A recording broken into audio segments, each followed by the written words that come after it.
Are you frustrated with the execution of the results that you're achieving? One of the things I've obsessed about when I was in a CEO role was execution, how to get things done. And actually I learned a lot from sport. I used to be quite a good squash player, you know, I won a lot of competitions.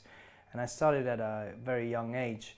And what I got was I got a really good coach to sort of teach me what my weak spots were and how to improve them. And I looked at people that were way ahead of me on the curve. I used to observe them, I used to watch them play, and I'd continuously learn. And then my coach pretty much got me an execution map.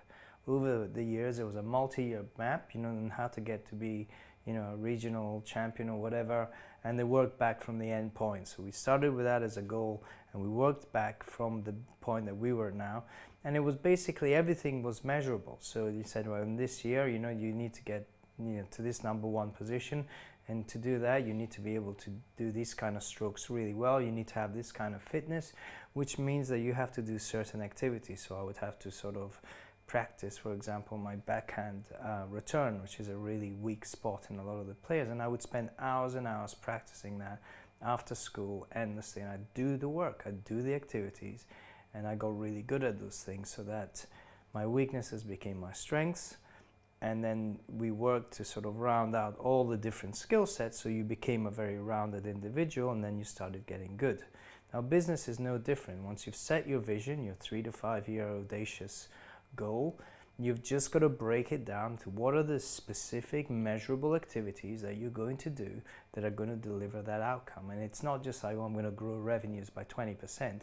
You're going, right, you're going to do that. Well, what are the deliverable and measurable activities that you're going to have to do to achieve that? So who are you going to hire? How many calls are they going to do per day? What is the conversion going to be?